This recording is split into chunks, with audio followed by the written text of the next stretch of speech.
있죠. 잠언 28장 1절.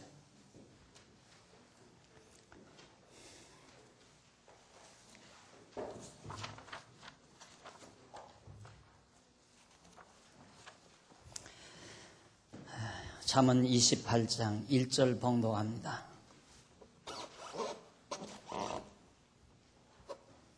악인은 쫓아오는 자가 없어도 도망하나 의인은 사자같이 담대하니라. 나라는 죄가 있으면 주관자가 많아져도 명철과 지식 있는 사람으로 말미암아 장구하게 되느니라. 우선 2절까지만 봉독했습니다. 지금 오늘 28장부터는 여러분들이 가지고 계신 교재 4374페이지에 보면 가로 없는 2번 하단에 보면 나라의 형통함에 대한 훈계입니다.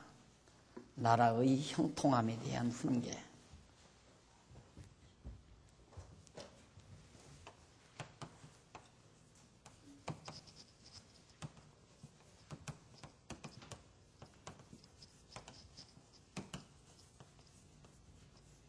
이것이 22장에서부터 나라의 형통함에 대한 28장부터 31장, 28장부터 31장까지 마지막 대목입니다. 마지막 대목. 다시 말해서 나라가 형통한, 언젠가 말씀드렸죠. 잠언은 기독교 정치학이라고 그렇게 생각을 해도 다름이 없다. 기독교 정치학. 어떤 의미에서는 목회학이라고 그렇게 설명을 해도 되고, 하나님의 나라인 남쪽 유다를 어떻게 다스려 갈 것인가, 그 다스려 가시는 분은 하나님이 나라를 다스려 간다. 그러니까 주저없이 너 여로보암아 네가 주관자가 되지 말고 네가 통치자가 되지 말라. 여호와 경외해라. 이것이 그 핵심이라고 생각하시면 틀림이 없습니다. 그래서 이제 결론 부분에 도달해 왔거든요. 여기 이제 2번, 가로 없는 2번은 제4절 나라를 다스리시는 여호와. 그것이 조금 거슬러서 4323페이지에 보면 제4절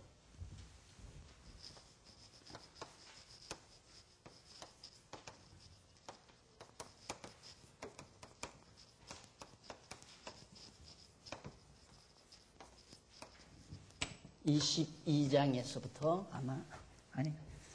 22장 17절에서부터 31장까지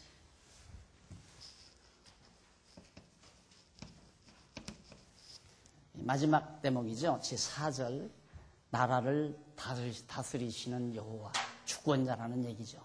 그래서 하나님의 주권성에 대한 찬양이 잠언서에 담겨져 있다. 이것은 비단 나라뿐만 아니고 교회도 그렇고 한 집단, 속회도 마찬가지입니다. 한 속회, 남전도회, 여전도회, 속회, 그리고 교회, 또 나가서는 가정, 이걸 어떻게 다스려 갈 것인가. 결국 여호와 하나님이 다스려 가신다, 그 말이거든요. 여호와가 다스리신다. 그런데 2번이 나라를 형통함에 대한 훈계 나왔는데 1번은 그럼 뭔가, 거기 바로 4324페이지 한 페이지를 넘기시면 나라를 다스림에 대한 훈계.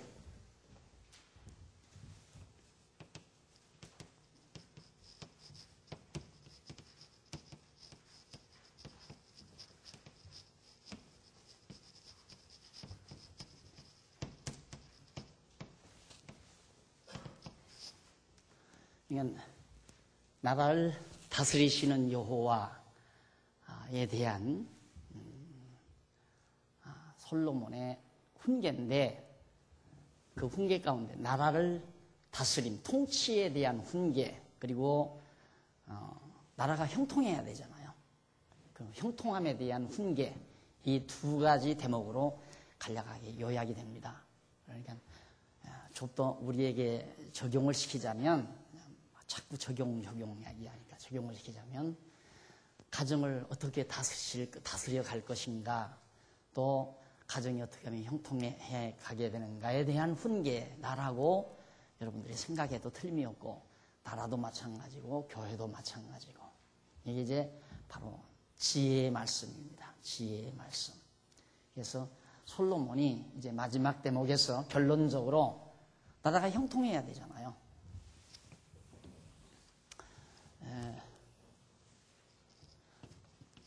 르호보암, 솔로몬, 다윗. 다윗 이어서 이제 르호보암, 여로보암 이게 되니까, 르호보암이 다스리는 남쪽 유다 나라가 형통하게 돼야 되잖아요. 그런데 이미 형통하도록 정해져 있죠. 이미 이 나라는 형통하도록 정해져 있어요. 왜냐하면 다윗에게 3가지 언약을 했잖아요. 하나님께서 네 나라 경고케 하고 네 왕위 형통하게 하고, 또 너로 하여금 이제 높이 영화롭게 하겠다. 이렇게 하나님께서 다윗에게 언약했기 때문에 다윗 왕가는, 이 다윗 왕가 남쪽 유다는 형통함이 보장이 돼 있는 거죠. 그런데 우리가 형통하다고 할 때 어두운 날이 완전히 제거된 밝은 날말이라고 생각해서는 안 돼요. 결국 형통은 결론적인 얘기예요. 내가 늘 요셉 이야기를 하지만 요셉의 일생을 토막 잘라서 정리를 한다면 부정적인 측면이 많습니다. 요셉의 초년은 아버지 사랑을 받는 것, 그 다음부터는 미움받고 팔려가고 종노릇하고 감옥에 갇히고, 그거예요. 그리고는 이제 애굽의 등용이 돼서 총리가 되는 거죠. 그러니까 결국 처음 시작 아버지 사랑받을 때 좀 좋았고, 마지막 애굽의 총리가 됐을 때 좋았고, 그 나머지는 모두가 다 어두운 날들이었어요. 형제들에게 미움받고, 사람 장사들에게 팔려가고, 그리고 종으로 팔려졌고, 그리고 정말 애매히 감옥에 들어가 있고, 정말 다 어두운 날들 아니었어요? 그런데 그게 다 형통한 날들이에요. 그것이 다 형통한 것들이란 말입니다. 근데 그걸 우리가 받아들이기가 힘든 거죠. 그게 어떻게 형통한 거냐? 감옥에 갇혀서 지금 고생하는데 그게 어떻게 형통한 거냐? 그걸 받기가 우리들의 지혜로는, 우리들의 생각의 폭으로는 버거운 때가 많죠. 그게 믿음의 분량입니다. 그걸 받을 줄 알아야 된다 이거죠. 마찬가지로 나라가 형통한 것도 다윗 왕가 남쪽 유다 르호보암 네가 다스리는 이 나라가 형통한 것에 대해서 솔로몬이 지금 아들에게 훈계를 해주는 거거든요. 형통하다고 해서 그럼 여기에 어두운 날이 없나? 아니에요. 정말 공고한 때 많았어요. 이방에 침입도 있었고 북쪽에서의 침입도 있었고 정말 말할 수 없는 고통도 다가오고, 그렇지만 결국은 이 나라는 망하지 않고 꺼져가는 등불 마저 끄지 않고 다시 심지를 돋과 밝혀주었고, 꺾어진 갈대마저 꺾지 않고 일으켜주고, 이것이 이제 남쪽 유다에 대한 하나님의 섭리, 그것이 형통하다고 하는 말에 대한 의미입니다. 근데 우리 국어사전적으로 형통함 하면 단편적인 얘기밖에는 없어요. 모든 일이 잘 되는 거, 모든 일이 어려움이 없는 거, 권고한 일이 없는 거, 그런 것들이 형통하다고만 생각하는데, 우리 성경이 말하는 성경 사전적, 하나님의 말씀에서의 사전적 형통함의 의미는 바로 그렇게 어두운 날과 권고한 날이 이렇게 곁들여지지만은 결론적으로 잘 돼간다. 모든 일이 아름답게 이루어져 간다. 이거 믿어져야 이제 편안함이 오는 거죠. 이게 안 믿어지면 또 우리는 괴로워하고 몸부림치고 갈등을 겪고, 소위 불교에서 말하는 번뇌. 예, 불교는 번뇌를 없애는 종교 아닙니까? 막 온갖 잡다한 갈등, 현대용어로는 갈등, 그 다음 괴리, 막 이 복잡한 이럴까 저럴까 이것인가 저것인가, 그리고 정말 정리하지 못하는 부분들, 이런 것들이 우리 뇌리를 막 복잡하게 만드는 것이거든요. 그걸 가리켜서 번뇌라고 그러잖아요. 불교적인 용어로. 되게 번뇌라는 말은 불교적인 용어지만은 어쨌든 불교에서는 그 번뇌를 이 속세를 떠나서, 속세, 세상을 떠나서 깊은 산 중에 아무것도 보이지 아니하는 그런 속에 가서 보지 않. 왜? 보고 듣고 맛보고 냄새 맡으면 번뇌가 생기니까. 예를 들면 정말 꽃을 봤다. 그러면 아름답다. 했으면 아름답다라고만 생각해야 되는데 장미꽃보다는 덜 아름답다. 여기서부터 장미꽃은 더 아름답고 저 진달래는 덜 아름답다. 아름다운 것과 덜 아름다운 것에 대한 비교 감각으로부터 와지는 하나의 번뇌. 우리 인간 세상이 다 그런 거란 말입니다. 제가 가지고 있는, 제가 타고 다니는 승용차보다는 내가 타는 승용차가 값이 싸다. 이것 때문에 이제 번뇌가 생기는 거죠. 제가 살고 있는 아파트 평수보다는 내가 살고 있는 아파트 평수가 넓다. 또 제가 사는 집보다는 내가 사는 집이 비싸다. 이런 보면 자꾸 생각이 난다 이 말이에요. 거기서부터 이제 비교 감각으로부터 거기서부터 많은 갈등이 오는 거예요. 욕심이 생겨나가게 되고. 그래서 보지 말고 듣지 말고 냄새 맡지 말고 느끼지 말고 그러기 위해서는 이제 산속 깊이 떠나가 버리는 거죠.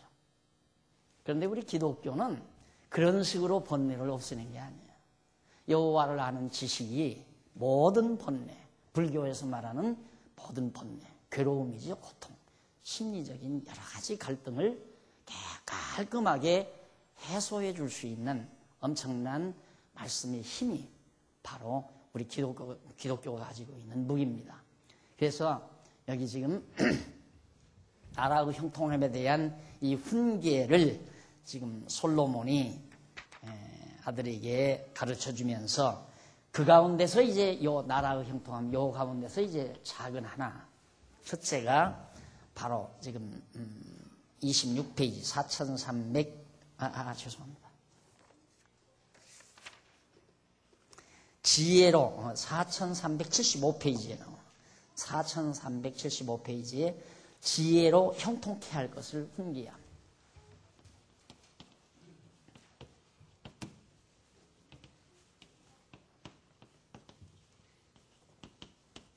할 것을 훈계함. 그것이 28장에서부터 29장까지. 나라가 형통한 것은 지혜로 형통하게 된다. 얼마 전 우리 권사, 강남로의 권사인가요? 세미나 해달라고 해서 그때 세미나 주제가 지혜로 세우는 교회라는 주제였습니다. 지혜로 세운다. 결국 지혜로 나라가 형통해진다 이 말이죠. 지혜가 있으면 형통하지만 지혜가 없으면 형통치를 못하는 거죠. 생각해 보십시오. 요셉이 어렸을 때 얼마나 파란 꿈을 꿨습니까? 형제들이 다 자기한테 절하는 꿈도 꾸고 정말 자기가 굉장히 위대한 자가 될 거라고 하는 그 꿈을 2번이나 꾸지 않았어요. 그런 꿈을 꾸면서 어린 시절 아버지 사랑 갖고 살던 요셉이 어느 날 갑자기 철석같이 믿었던 형제들에게 미움을 받아서 팔려간단 말입니다. 애굽의 노예 시장으로 요셉이 팔려간다. 그때 그걸 형통하다고 생각했겠어요? 우리가 보편적인 생각으로는. 야, 이것은 정말 나는 이제 절망이다. 나는 망했다. 나는 소망이 없다. 하나님이 있긴 어디가 있느냐 하고 다 하나님을 거부하고 하나님을 증오하고 미워하고 부인하고 아마 그럴 수도 있겠죠. 그런데 요셉은 상관없었어요. 왜? 그게 형통하다고. 그게 형통한 길이라고 생각하니까 가는 곳마다 하나님을 경외했다고 그러잖아요. 요셉에게 지혜가 있었다는 얘기죠. 지혜가 있으면 다 형통한 거예요. 지혜가 있으면 망하는 것도 형통하고 건강한 것도 형통하고 병드는 것도 형통하고 지혜가 있으면 바로 형통하게 받아들여지는 거죠. 그것이. 그런데 지혜가 없으면 형통하지 못하다. 우리가 자연이치를 봐도 그러잖아요. 우리가 생각할 때는 밝은 배난만 계속되지면 초목이 더 많이 자라고 수확도 더 많을 거라고 생각하지만 안 그렇잖아요. 이슬 비 올 때 이슬 비 오고 구름 끼고 또 깜깜한 밤도 있어야 되고 아주 강렬한 태양열도 있어야 되고, 때로는 막 폭우도 쏟아져야 되고, 때로는 폭풍도 불어야 되고, 이 폭우가 막 쏟아져서 이파리에 붙었던 벌레들이 사정없이 다 떨어져 내려가 버리고, 그리고 폭풍이 불어서 바람으로 한번 왕창 다 그냥 넘어질 건 넘어가고, 그래서 그 폭풍을 통해서 나무 뿌리가 더욱 견고해지고, 뽑아지는 건 물론 뽑아지지만, 이러면서 이제 산야의 나무들이 자리를 잡아서 잘 자라나고 견고하게 커가잖아요. 그러니까 우리들이 생각하는 형통함, 단편적인 형통하다고 생각하는 단편적 사고와 형통함에 대한 복합적인 다양한 종합적인 사고는 지혜의 차이다 이 말이에요. 지혜의 차이. 그래서 지혜자는 언제라도 좌절하지 않는다. 왜? 모든 것을 다 형통하다고 받아들여지기 때문에 그런 얘기죠.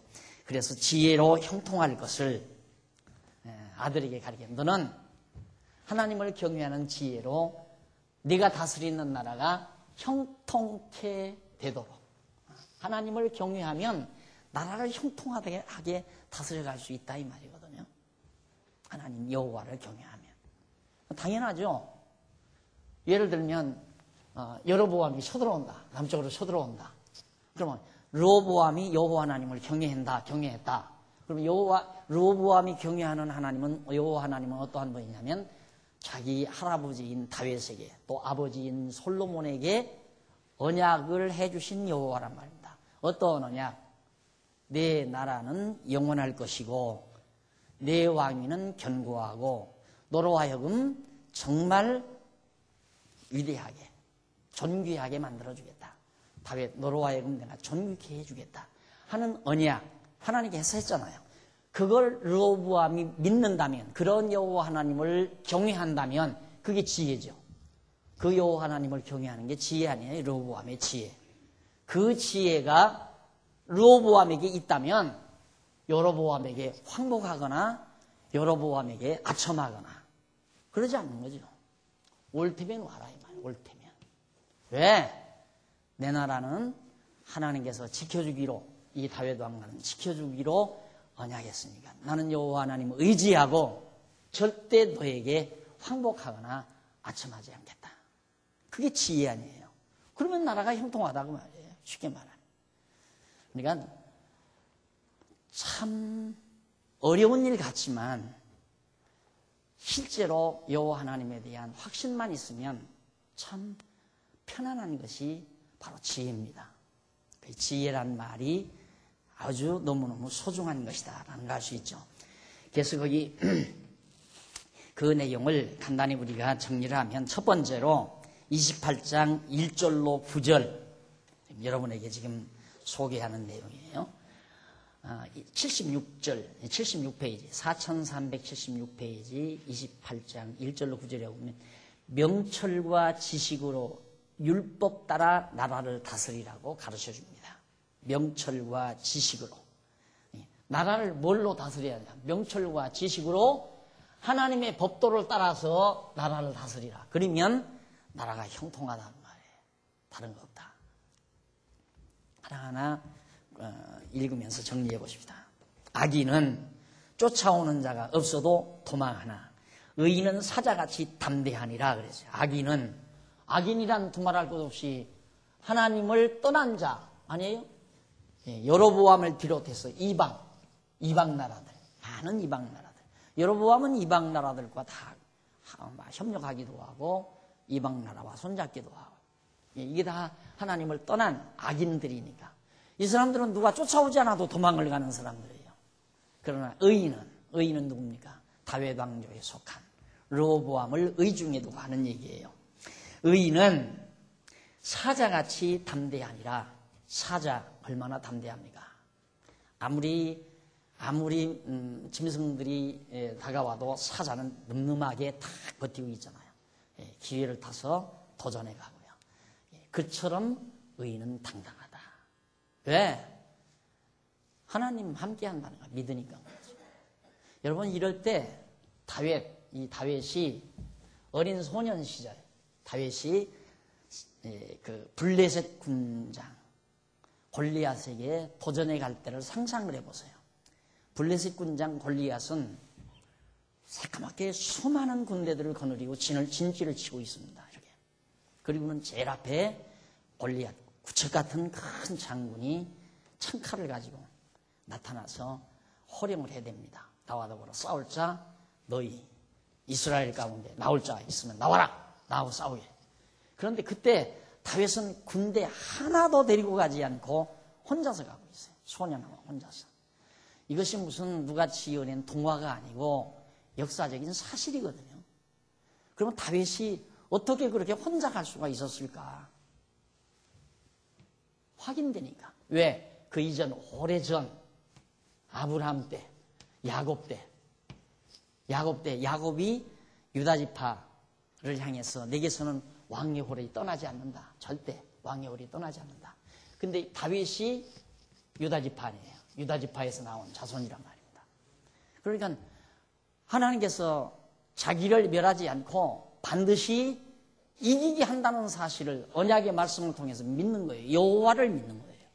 그러니까 그 다윗이 하는 말도 골리앗을 향해서 너는 칼과 창을 의지하고 내게 나오지만 나는 내가 모독하는 만군의 여호와의 이름을 가지고 나오너라 하면서 돌멩이를 던진 것이 골리앗의 이 말을 명중시켜서 쓰러뜨리잖아요. 그래서 승리를 거둔 거거든요. 그러니까 그렇게 악인은 누가 쫓아오지 않아도 도망을 치지만 의인은 사자같이 담대하다. 그래서 사실 하나님의 택한 백성에게는 위기가 기회입니다. 자, 이 위기 참 이때가 우리가 생각할 때 참 위기를 맞이했다. 절망적인 상황을 맞이했다. 몇 번만 경험해 보면 하나님의 택한 백성에게는 절망이란 존재하지 않는구나 라는 게 확인이 되죠. 우리가 한평생 몇십 년 살다가 보면 많은 고비를 넘기잖아요. 보통 아무리 어떤 사람이라도 고비를 두서너 차례는 대부분 넘깁니다. 잦은 사람이야 대여섯 번 넘길 수도 있고 이러지만 고비를 몇 번 넘기다가 보면 담대함이 생기죠. 그런데 그게 왜 위기가 바로 기회로구나 하는 확신이 와지니까 다윗에게 있어서도 골리앗이 블레셋 군대들을 거느리고 골리앗이 이스라엘에 쳐들어올 때는 위기였어요. 나라가 망하느냐 흥하느냐. 이미 그 당시의 왕인 사울은 이미 발뺌을 하고 도망치고 이미 패배했다고 하는 그런 신호를 블레셋에 돌려보낸 때이니까 그때 망했으면 이스라엘은 완전히 블레셋의 종이 돼버린 거죠. 그러면 지금의 이스라엘과 팔레스타인과의 갈등도 없어요. 지금 현재 오늘의 역사 속에서도. 그때 완전히 블레셋이 이스라엘을 다 걷어 삼켜가지고 다 멸종시켜버렸으면 지금의 이스라엘과 팔레스타인과의 갈등이 없어서 세계 평화가 훨씬 더 무르익었을지도 모른다는 말이에요. 그런데 다윗에게 망했잖아요. 그 위기에 이것이 바로 의인이 취하는 태도다. 이게 바로 지혜고요. 지혜가 있어야 그렇게 담대해지지 지혜가 없으면 아이고 나는 망이구나. 그래서 움츠려들게 되고 치졸해지게 되고 그래서 그냥 손 벌리고 꿇어다니게 되고 비참해지게 되고 남에게 의존해서 붙어서 살아가려고 하고 남 의존해가지고 어떻게든지 아첨에서 한 푼이라도 얻어다 먹고 살려고 하고 그런 비열한 삶을 살게 된다 이 말입니다. 예, 의인은 그러지 않는다. 그러니까 르호보암아 강하다 지금 사람이 보기에 10지파 반을 데리고 가지 않느냐. 또 앞으로 이 북쪽 이스라엘을 비롯해서 주변 나라들 우리가 지도상으로 보잖아요. 이렇게 지도상으로 유다 땅 요만큼 놓고 에돔, 모압, 암몬, 그다음 블레셋, 그다음 아람, 애굽 등등 이 인근에 엄청난 대적들이 다 우겨 쌓여있다 이 말입니다. 이런 상태에서 정말 르호보암 네가 나라를 다스려 간다는 건 쉽지 않다. 형통하게 나라를 다스린다는 게 쉽지 않다 이거예요. 그러나 내가 지혜로 다스리면 나라가 형통해진다. 여호와 하나님만 의지하라 이 말이죠. 우리가 보통 어려울 때는 의지할 수 있어요. 어려울 때는 쉽게 의지해져요. 예를 들면 내가 이게 이래도 저래도 안 되겠다. 그럼 거기서 이제 내 믿음이 조금 여호와 하나님을 아는 지식이 있는 사람은 이건 하나님의 몫이다. 어떤 분이 그래요. 문제가 딱 자기에게 부딪혀 왔는데요. 그걸 어떻게 하나 해결하려고 노력하네. 해결할 길이 없더래요. 그래서 결론은 어떻게 하나? 이것은 하나님 몫이다. 이렇게 이것은 하나님 몫이다. 라고 결론을 내렸다는 거예요. 그래서 내가 옆에 듣고 있다. 그것만 하나님 몫이냐. 당신이 생각할 때 내가 해결할 수 있다라고 하는 그것도 하나님 몫이다. 내 속으로 한 얘기예요. 우리들이 내가 하려고 노력하다가 안 되는 건 믿음이 조금 있으면, 하나님 여호와를 아는 지식이 있으면 그때는 하나님께 맡겨요. 그리고 내가 할 수 있는 건 이건 내가 자신 있다. 이렇게 생각하지만 큰 일이나 작은 일이나 다 하나님께 달려있는 겁니다. 여호와 하나님께 달려있는 것이다. 참 취하고 보면 세상 정말 편안하고 내 마음을 다스릴 수 있는 유일한 진리입니다. 이 지혜라고 하는 것이. 그래서 우리 택한 백성들이 지혜를 얻고 산다는 것이 참으로 소중한 것이다. 그래서 2절에 보면 나라는 죄가 있으면 주관자가 많아져도 죄가 있으면, 나라가 죄가 있으면 주관자가 많아요. 주관자가 많다는 말은 나라가 시끄럽다고 말이에요. 서로 잘났다고 말이야. 서로 잘났다고. 그런데 명철과 지식 있는 사람으로 말미암아 장구하게 되느니라. 나라는 주관자가 많아지면, 주인이 많으면 배가 산으로 올라간다고 그러죠. 똑같아. 배가 산으로 올라가면 망하는 거 아니에요? 산에 가서 뭐 자겠어요? 무슨 고기를 잡아요? 주관자가 많으면 결국에는 패거리가 많고 말썽이 많고 그냥 이론이 많고 하나가 안 된다는 얘기죠. 그런데 명철과 지식이 있는 사람으로 말미암아 나라가 장구하게, 명철과 지식이 있는 사람으로 나라가 아주 장구하게 되어진다.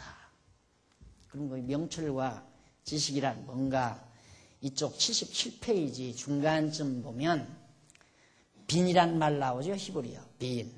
명철이란 말이에요. 명철이란 말이 히브리 원문으로 빈이라고 그래요. 이는 분리하다, 이렇게 나눈다, 분리하다 또는 구별하다라는 뜻으로서 여호와께서 창조하신 우주를 섭리하시는 만사만물의 이치를 이해하는 마음의 작용, 이걸 명철이라고 그래요. 그러니까 명철은 뭐냐? 구별하다, 분리하다 이런 뜻인데, 여호와께서 창조하신 우주를 섭리하시는 만사만물의 이치, 이것을 구별하는 것이 이해하는 것 아니에요? 좋은 것이다, 나쁜 것이다 구별하고, 큰 거다, 작은 것이다, 옳은 것이다, 그런 것이다, 이거 구별할 수 있는 것을 명철이라고 한다 이 말이에요. 그러니까 하나님의 뜻을, 이 일을 처리해 나가는데, 예를 들어서 지금 르호보암이 여기서 나라를 이쯤 다스려 가고 있는데 북에서 쳐들어왔어요. 일이 부딪혀 왔어요. 이걸 어떻게 대처해야 되는가? 대항을 해야 되는가? 그렇지 않으면 대항하지 않고 하나님을 의지하고 정말 대항보다 내가 이방 나라 밑에 에돔에게 의지해서 에돔 왕으로 들어온 군대를 동원해 달라고 해서 대항을 해야 하나? 그렇지 않으면 에돔을 의지하지 말고 여호와 하나님만 의지하고 내가 북쪽 이스라엘을 대항을 해야 하나? 이걸 분별할 줄 아는 그것이 명철이에요. 그러니까 우리가 세상을 살아가면서 많은 일들이 부딪혀지잖아요. 이걸 어떻게 처리를 해야 되나? 이걸 빨리 판별할 수 있는 그 지혜, 그것이 그걸 가리켜서 명철이라고 한다. 명철한 사람은 이 일을 결단을 옳게 탁탁 잘 내리게 되고, 명철하지 못하면 욕심에 의해서 이 일을 그르치는 거고요, 결국은.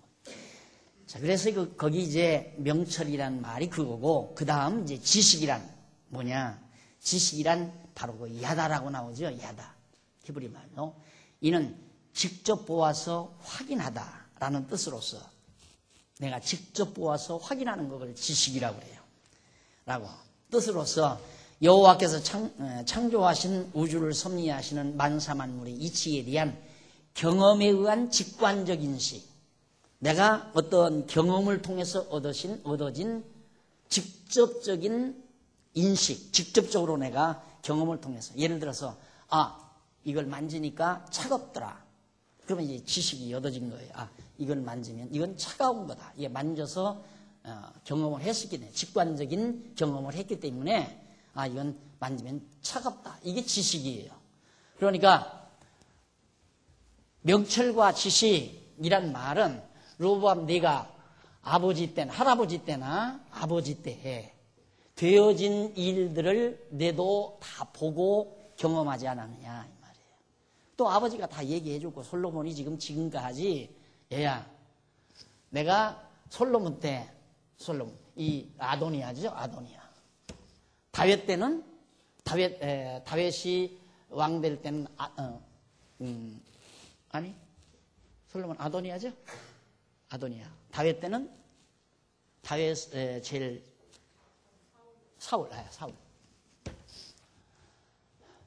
근데 이래도 결국 아도니아가 왕 되려고 했어도 솔로몬이 왕 되지 않았느냐. 네가 보지 않았느냐. 너도 경험하지 않았느냐. 또 내가 다 얘기해줬고. 그리고 솔로몬이 나라를 다스려 올 때도 아들이니까 다 경험을 했고. 그러니까 내가 그런 지식을 통해서 그리고 하나님의 하시는 이 어떤 사건을 하나님의 뜻에 옳게 판별하는 명철을 통해서 나라를 다스려 가면 정말 나라가 형통하게 되어진다. 그런 얘기입니다. 그러니까 가정 다스리는 거나 교회를 다스리는 거나 나라를 다스리는 거나 모두가 다 명철과 지식으로 다스려야 된다. 그런데 우리 보통 그러죠. 그래도 젊은 놈들이 생각이 낫지. 그래요. 젊은 아이들은 경험이 없잖아요. 지식이 없어요. 지식이 부족해요. 지식이 부족할 뿐만 아니라 또 명철을 몰라요. 명철이라고 하는 건 여호와 하나님을 알아야 명철이거든요. 여호와 하나님을 알아야. 어떻게 해야 사람이 비굴해지지 않는가? 사람이란 힘 앞에 비굴해지고 어떤 힘이든 권력의 힘이든 하나의 물리적인 힘이든 금력이든 돈의 힘이든 힘 앞에는 일반적으로 비굴해지게 돼 있어요. 사람이란. 그럼 어떻게 하면 힘 앞에 비굴해지지 않는가? 지혜 있지 않고는 지혜가 없이는 비굴하지 않을 수가 없어요. 비굴하지 않으면 살 길이 없는데 비굴해야 살죠. 한 푼이라도 얻어다라도 쓰려면 사청을 해야 되고요. 물건 하나라도 팔아서 이득을 보려면 온갖 있는 말 없는 말 입에 발리는 말 다 해야 비굴하게 그렇게 얘기를 해야 물건 팔아서 이득을 보고 그렇게 세상을 살아갈 수밖에 없는 거거든요. 그런데 여호와 하나님 딱 의지해버리면 그게 해지지를 않는 거죠. 안 하려고 노력해서 안 하는 게 아니라 해지지를 않는 거란 말입니다. 내가 사정해서 이렇게 해달라고 해서 내 것이 되는 것도 아니고 내 것 될 것 같으면 하나님께서 어떻게든지 내 것 되게끔 한다는 것이 우리 신앙 아니에요? 그렇죠. 내 것이 될 것 같으면 어떻게 해서라도 하나님께서 내 것 되게 만든다. 그러나 내 것이 아닌 건 아무리 내가 비굴하게 굴어도 내 것이 안 된다 이 말이에요. 그게 믿어져야 그게 안 나가잖아요. 그게 당당해지는 거고요. 그래서 지혜가 있어야 명철이 있고 명철이 있어야 지식이 있고 지혜와 명철과 지식 이것이 다 세상을 살아가는 데 힘이 될 뿐만 아니라 나라를 형통케 하는 중요한 요인들이 되어지는 겁니다. 가정을 형통케 하는 것도 내 한 개인의 일생을 형통하게 해가는 것도 마찬가지입니다. 근데 그러지를 않으면 항상 힘 앞에는 비굴해지게 돼 있어요. 힘 앞에는 비굴해지죠. 늘 힘을 의지하게 돼 있고요. 나보다 힘이 있다고 생각하면 항상 그 힘을 의지하게 돼 있고요. 의지하게 되면 항상 비굴해지는 거거든요. 자, 그 다음 이제 가난한 자를 학대하는 가난한 자는 곡식을 남기지 아니하는 포구 같으니라. 가난한 자를 학대하는 가난한 자. 자, 여기서 바로 가난한 자를 학대하는 가난한 자란 도대체 뭘 말하는 것인가? 이쪽 77페이지 제일 하단에 중간쯤 보면 그러면서 나오죠. 제일 하단 그러면서 77페이지.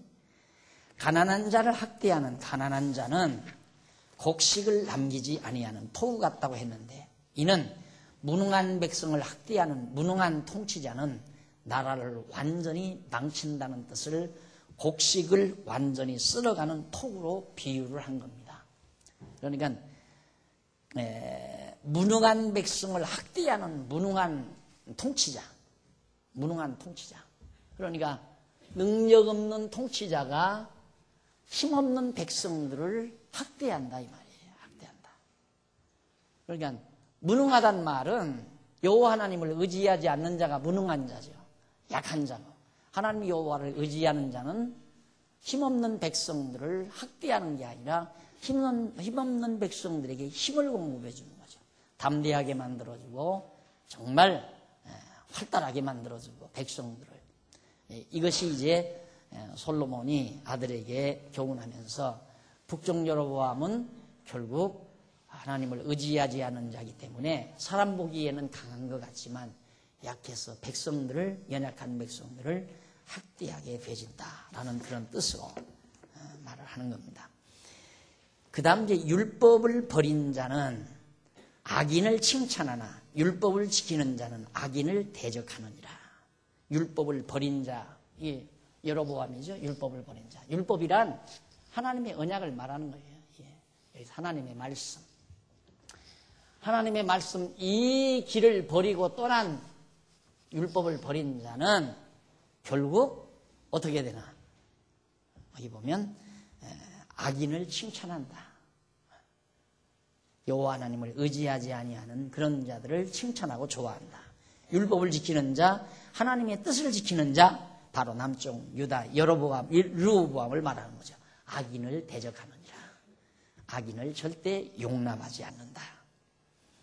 악인은 공의를 깨닫지 못하나 여호와를 찾는 자는 모든 것을 깨닫느니라. 악인은 공의, 이게 공의라고 그랬잖아요. 이 공의.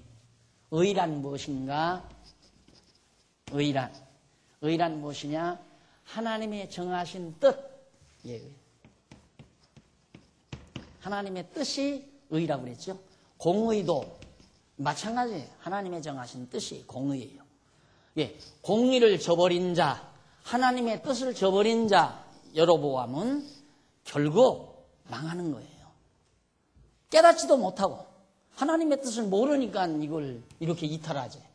만약에 여로보암이 다윗에게 내 나라가 영원하고 내 왕위가 견고하고 너로 하여금 형통케 하리라 라고 하는 언약하신 여호와 하나님의 말씀, 그 공의, 그 뜻을 여로보암이 확실히 깨달았다면 나라 갈라가지고 나가겠느냐 이 말이죠.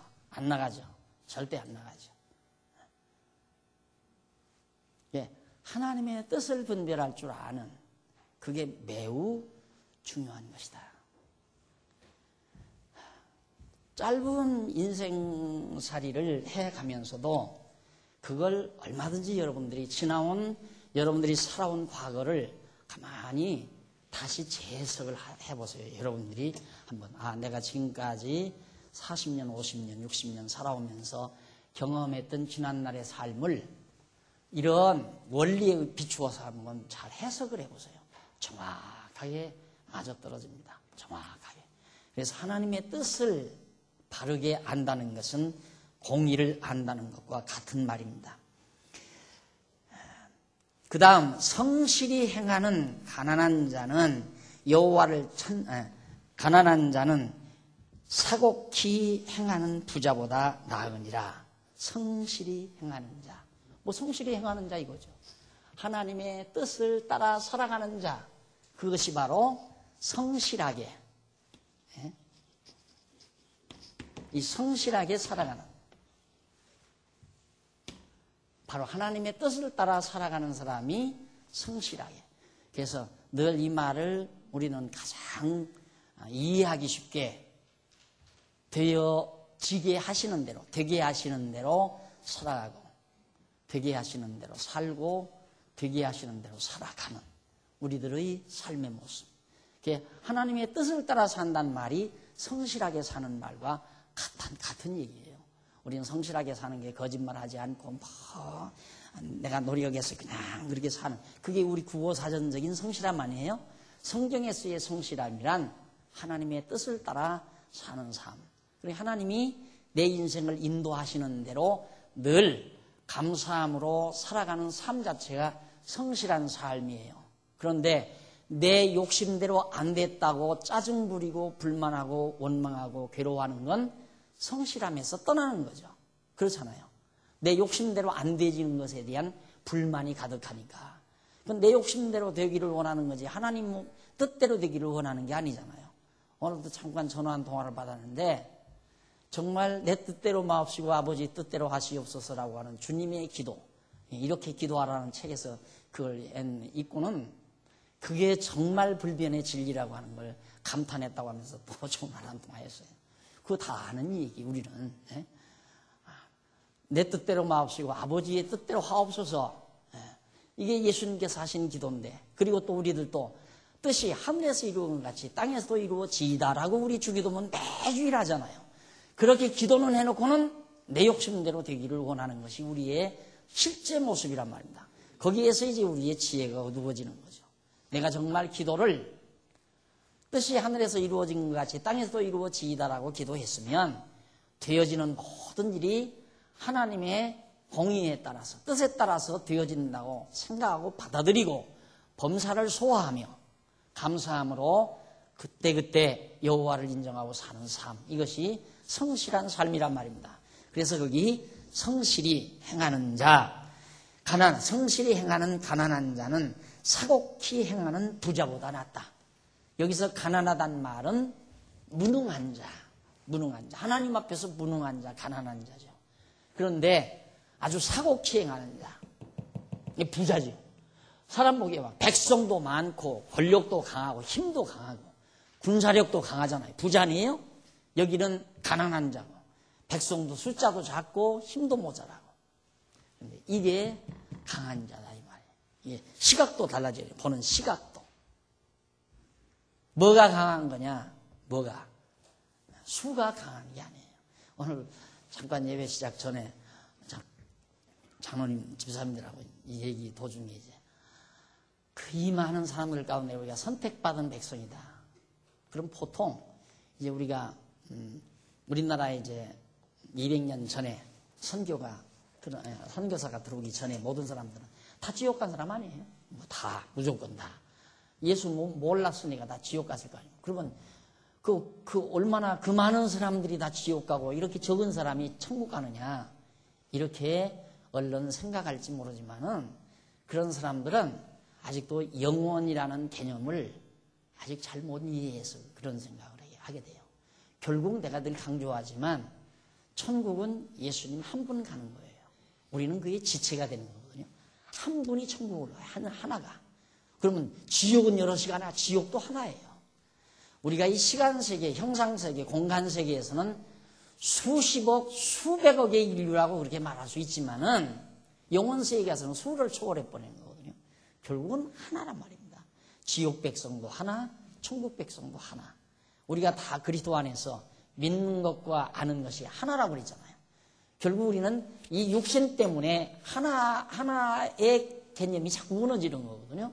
마음도 하나고 뜻도 하나고 삶의 목적도 하나가 돼서 지금 한 교회를 이루었는데, 그러다가도 이놈의 육신이 한계가 있으니까 서로 의견이 달라진단 말입니다. 서로 의견이 달라져서 따로따로인 것 같지만 결국 우리의 육체의 소욕이 점점 사라지면 사라질수록 하나가 돼버리고 말죠.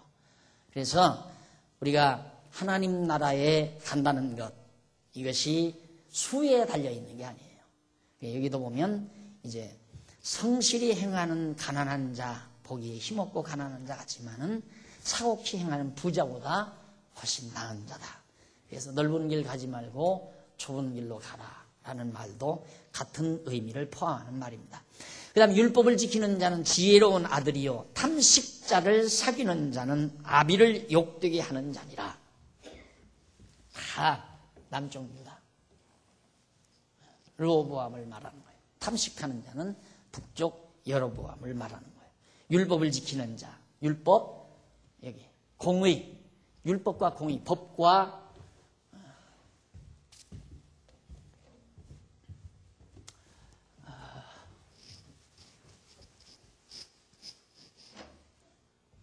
의, 뜻이죠. 하나님의 뜻, 의, 그 다음 법, 율법, 의, 뜻, 옳은 것과 법과 같은 얘기예요. 법은 왜 법인가? 하나님이 정해놓은 것이 법이죠. 그러니까 법도, 법이란 물수변에 갈 거 아니에요? 물 가는 대로 가는 것. 그러니까 물 가는 길은 딱 정해져 있잖아요. 딱 정해져 있어요. 흘러가요. 계속 그쪽으로. 왜 그렇게 정해져 있기 때문에. 그것도 역시 의라는 것도 하나님이 정한 뜻이기 때문에 그렇게 가도록 돼 있어요. 그렇게 법대로 가는 것이 의로운 삶이다. 그걸 이제 생각을 해서 자꾸만 이제 우리가 율법을 따라 사는 것이 의다. 그 율법이란 바로 장차 오실 예수 그리스도에 대한 모형이라는 걸 우리는 알기 때문에 문제가 안 되지만은 어쨌든 의와 법은 같은 맥락에서 우리가 이해할 수 있는 겁니다. 이게 도라고 그랬잖아요. 도덕 이런 것도 다 같은 개념에서 우리가 이해될 수 있는 것들이죠. 그래서 율법을 지키는 자, 공의를 지키는 자, 하나님의 뜻을 따르는 자 같은 의미예요. 지혜로운 아들이지만 탐식하는 자, 자기 욕심, 욕망을 따라가는 자는 아비를 욕되게 한다. 아비를 욕되게 한다. 네가 만약에 율법을 하나님의 뜻을 따라 공의를 따라 살면 아버지를 욕되게 하지 않고 아버지를 영화롭게 하는 거지만 네가 만약에 욕심을 따라 행동한다면 아비를 욕되게 하는 자가 된다. 하나님의 뜻을 따르라. 이 지혜다 이 말이죠. 여호와를 의지하고. 중한 별리로 자기 재산을 많아지게 하는 것은 가난한 사람 불쌍히 여기는 자를 위하여 그 재산을 저축하는 것이니라. 참 중한 별리. 제가 어린 시절 마적단 두목 꿈꿨다고 그랬잖아요. 그걸 꿈꿀 수밖에 없었던 이유가 아니 4월이나 5월 이때가 보릿고기 아니에요. 보리 막 노릿노릿 막 익어가려고 할 때 이때는 전부 쑥 뜯어다가 풀뿌리 캐서 죽 끓여 먹고 그냥 고비를 넘기는 때란 말입니다. 그러니까 할 수 없이 풀만 먹일 수 없으니까 이제 가서 장리를 얻어오잖아요. 부잣집에 가서. 그럼 벼 한 가마 얻어오면 5월 조금 있으면 뭐 내기하죠. 5월, 6월, 7월, 8월, 9월쯤 늦게면 벼요. 그럼 10월 달이면 2가마 갖다 줘야 돼요. 5달 만에 벼를 2가마. 그러니까 언제 가난한 사람은 허리 펴고 일어날 길이 없는 거예요. 그걸 어린 시절 제가 수학에 조예가 있었잖아요. 수학, 기하. 중학교 때 기하 참 잘했죠. 지금은 기하라고 안 하지만 아주 기하를 잘했잖아요. 이게 그런 수학적 두뇌를 가지고 있으니까 야 이건 진짜 아니다 이거예요. 이건 도둑놈들이 하는 짓이다 이거예요. 힘 있는 자가 도둑질하는 거다. 그러니까 칼만 안 들고 이미 기득권을 가지고 완전히 가난한 사람 늑골 빼는 거예요. 그럼 막 중한 별이죠. 무거운 별. 곱장리라고 하잖아요. 곱장. 이렇게 해서 그런 걸 보고 이제 그런 생각을 제가 했는데 전제가 있었죠. 하나님이 안 계시다면 그래도 어린 시절에 하나님이 계시기 때문에 그건 내가 안 한다. 이제 이런 얘기죠. 하나님이 없다면 내가 하나님 노릇 한번 해보려고 이제 그렇게 했던 건데 하나님이 계시니까 내가 할 필요는 없었죠. 그래서 여기 바로 보면 중한 무거운 별리로 탐식하는 자, 별리로 자기 재산을 많아지게 하는 것은 가난한 사람 불쌍히 여기는 자를 위하여 그 재산을 저축하는 것이냐. 그건 뭡니까? 아무리 제가 갖다가 싸놓고 또 싸놔도 결국은 다 누구를 위한? 남쪽 유다를 위한 것이다. 이겁니다. 모두가 다. 그러니까 이 야곱 때도 보세요. 야곱도 이제 외삼촌 집으로 도망갔잖아요. 도망가서 열심히 일합니다. 근데 야곱은 하나님의 택한 백성이죠. 근데 노임을 안 주는 거예요. 야곱이 수고에 노임을 안 줘요. 그래도 야곱이 끝없이 계속 일을 합니다. 그리고 속여요. 몇 번 속임을 당해요. 속임을 당하면서 일을 했는데 막판에 가서 외삼촌의 재산이 전부 야곱의 재산이 돼버리잖아요. 그러니까 외삼촌이 열불나가지고 야곱 죽이려고 그러잖아요. 그러니까 그래서 내가 늘 하는 얘기예요. 욕심 부린다고 해서 내가 되는 게 아니에요. 욕심 안 부린다고 해서 내가 안 되는 것도 아니고, 하나님께서 내게 내 것이 되도록 한 것은 내가 되도록 역사하는 거고. 그러니까 하나님이 이거 알면 그냥 인색하게 그냥 짠돌이처럼 그렇게 사라지질 않죠. 왜 짠돌이처럼 살려고 살아요? 한 푼이라도 더 모으려고. 한 푼이라도 더 모으려고. 여러분들도 아마 이럴 때 한마디 하고 갑시다. 말씀 모르고 다른 교회 다닐 때는 막 퍼다 줬죠. 막 복 많이 받으려고 막 퍼다 줬는데 와서 깨닫고는 얼마나 짠돌이가 되는지. 되게 짠돌이 되잖아요, 지금.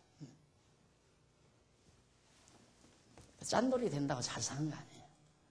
그냥 퍽퍽 쓴다고 해서 금방 다 망하는 것도 아니고. 이제 하나님께서 그 말은 뭡니까? 부자 되고 안 되고 재물 쌓고 못 쌓고 하는 게 다 하나님의 손에 달렸다 이 말이에요. 하나님의 손에. 그럼 우리가 생각할 때 여기도 늘 돈만 여기다 쌓아놓을 때만 있는 게 아니거든. 다 달려갈 때 있잖아요. 다 날아갈 때. 날아가겠다가 또 쌓게 했다가. 지난주일 배웠던 대로 의인도 망할 때도 있고 흥할 때도 있고, 악인도 망할 때도 있고 흥할 때도 있고, 돈 쌓고 못 쌓고 하는 거, 그런 걸 자기 인간의 어떤 얄팍한 생각으로 그렇게 부자 되려고 노력하는 것 자체도 여호와 하나님을 의지하지 못하는 그런 결과다라는 얘기입니다. 그러니까 그것도 너는 지혜가 없는 일이다. 만약에 그런다면. 그러면서 9절, 사람이 귀를 돌이키고 율법을 듣지 아니하면 그의 기도도 가증하니라. 귀를 돌이키고 율법을 듣지 않는다. 귀를 막고 이 하나님의 뜻을 듣지 않는다. 하나님의 뜻이 무엇인지를 안 들으면 어리석은 자다 이 말이에요. 정말 그건 어리석은 자다. 그의 기도도 다 가증한 것이다. 하나님의 뜻 모르고 뭘 구해요? 하나님의 의를 알고 뜻을 알고 하나님의 법을 알고 도를 알고 율법을 알고 의 정하신 뜻을 알아야 그 뜻을 우리가 기도할 거 아니에요. 그래야 그것이 온전한 기도고. 그런데 하나님의 뜻도 모르고 기도를 어떻게 해요? 그 기도는 전부 탐악에 찬 자기 욕심에서 나오는 기도죠. 그런 기도는 다 어리석은 기도다. 다 가증한 것이다.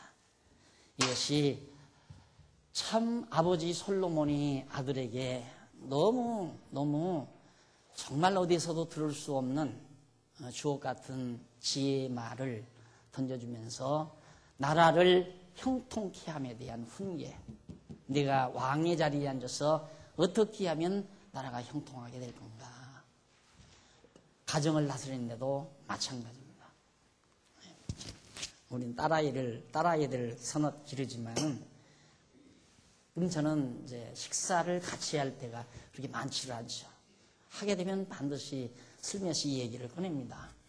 요즘 다 직장 다니고 그러잖아요. 월급 얘기하고 그래요.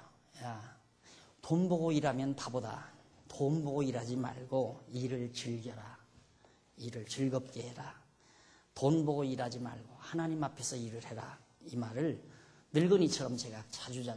하나님 앞에서 해라. 내가 그 회사를 위해서 성실하게 하나님 앞에서 그냥 살면 그 사장이 돈을 많이 주든 적게 주든 하나님께서 그 사장의 마음을 움직여서 작게도 주고 많게도 주는 거니까 작게 주면 하나님이 작게 줬다고 해야지 사장이 작게 줬다 이렇게 생각하면 회사가 싫어지고 사장도 미워지고 그러면 너 자신이 어리석어지는 거니까 하나님 앞에서 일을 해라. 항상 돈 보고 살지 말아라. 이 말은 입버릇처럼 제가 가끔 해주는 말입니다. 솔로몬에게서 다 배운 거죠. 우리도 이 세상 살아가는 동안 우리가 이 땅 위에 태어나서 몇 년도에 몇 년 살다가 무슨 일 하다가 죽을 것 다 하나님 예비하시고 준비하시고 정해놓으셨습니다. 나를 어떤 일 하라고 이렇게 정해놓으셨을까? 그 뜻을 늘 궁구해야 돼요. 하나님이 내 여생, 남은 여생 어떻게 살으라고 하셨을까? 하나님 말씀 잘 배우다 보면 지혜가 열리잖아요. 아, 나를 이렇게 살다가 오라고 하나님이 정해놓으셨구나. 확신이 와요. 그러면 그 일 어떻게 성실하게 하며 사는 겁니다. 살다가 하나님 오라 할 때 그냥 조용히 하나님 앞에 미소 짓고 가는 날 가장 행복하고 복스러운 사람이라는 것 명심하시고, 그렇게 지혜로 여러분 스스로도 다스리시고 가정도 다스리시고 또 교회도 다스려가고 나라도 그렇게 된다면 얼마나 좋겠습니까? 기도하십시다. 자비로우신 하나님 아버지, 은혜를 감사합니다. 오늘 또 솔로몬이 아들에게 지혜로 나라를 형통케 하는 일에 관하여 훈계하는 지혜의 말씀을, 잠언의 말씀을 우리들이 함께 상고하면서 또 한 번 하나님의 깊으신 뜻을 저희들이 헤아려 봤습니다. 하나님 아버지, 우리는 아직도 육체의 소욕이 남아 있습니다. 때때마다 우리를 어둡게 할 때가 많습니다.